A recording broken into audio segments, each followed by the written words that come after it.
We want to all learn when we study, but really the learning is the product of mental effort and doing the right types of processing. There's a study done by John Nestoiko. He was a graduate student in our lab 4 or 5 years ago, and one group has said, here's a piece of paper, you're going to need to take a test on all this information, you have 10 minutes to learn all this stuff, and then we're going to test you. Another student's brought in and said, you have this piece of paper, you have 10 minutes, and at the end of this 10 minutes, you're going to need to teach it to the next student who arrives. So just go through the notes, structure it in a way that's going to be helpful to teach this next student. At the end of the 10 minutes, both students take a test. There's no teaching of anybody.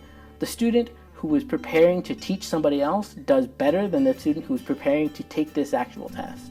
I do research on human learning and memory, so how do we take all the things we know about memory and apply them in ways that students can use them. I think a lot of people think that they're not good learners. They have this sense like, oh, I'm bad at this or I'm bad at that, but oftentimes it's just they're not using effective practice. Retrieval is one of the best things you can do for your memory because, one, it tells you what you don't know, which is very important. When class ends, I tell students, 10 minutes after class, get a blank piece of paper and just write down everything that was going on in class today. And then at night, again, get another blank piece of paper, write down everything you remember from class, and that will have a way bigger impact than most of the stuff that students do. So what are some quick and dirty tips I can give to students? Well, you should always test yourself. Instead of saying, I need to study to learn and test to see what I've learned, you should actually test in order to learn. Test yourself. You can either use practice papers or past exams that your teacher has given you, but even if those don't exist, open up the textbook, look at the subheadings, cover up the rest of it, and try to generate that information from your own memory.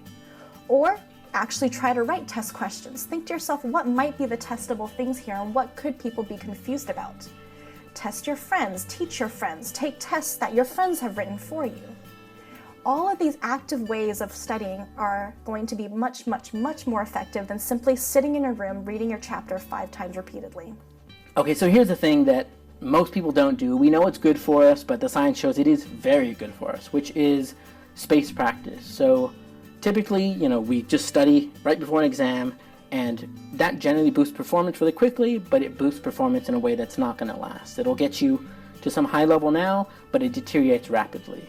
So if you have 4 hours to study, you're much better spending an hour every single day for 4 days than spending 4 hours on one day. Or, in any sort of thing you have to study, break it up into small pieces. If you have an hour of work you want to be doing every day, just plan I'll do 15 minutes in the morning, 15 minutes in the afternoon, 15 minutes after lunch, 15 minutes before I go to sleep. It's the same hour, but you're getting so much more out of that hour than if you sat down for 1 hour at a time. So if I study something now, I can wait a short interval and retrieve it from my memory. And because I waited that short interval, I've now boosted the strength of that memory and it's going to be forgotten much slower. Let's say you have a class where you have multiple concepts you have to learn. One thing that students naturally try to do is maybe they will focus on one concept at a time.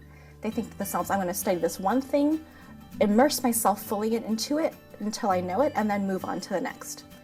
It turns out that if you move back and forth between different concepts, you're mixing that study up, that actually leads to much better learning.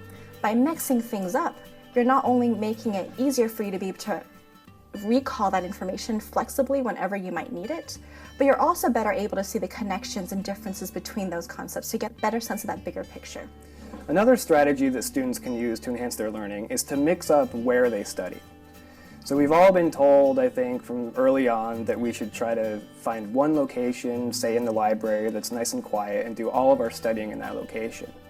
Well, the science of learning actually says you should mix up where you study. So sometimes in the library, sometimes in your kitchen, sometimes in your bedroom. And the reason that helps is that the environmental cues in all these environments become associated with the information that you're trying to learn, and it helps trigger those memories when it's later time to get tested. And I basically applied everything I know about memory to try to study vocab for the GRE, and I picked up about 3,500 words in 3 months. When you get a flashcard, don't just look at the definition, look at the term, and even if you don't know it, try to remember it as hard as you can. Try to remember things related to it, because there's research from our lab showing that even attempting to retrieve something, when you fail to retrieve it, after you look at the answer, you're going to remember it better. So again, it's all mental effort. That's how you have to frame all of your learning. So students should test themselves space out their studying over time, mix up the various topics they study, and also mix up the locations in which they study.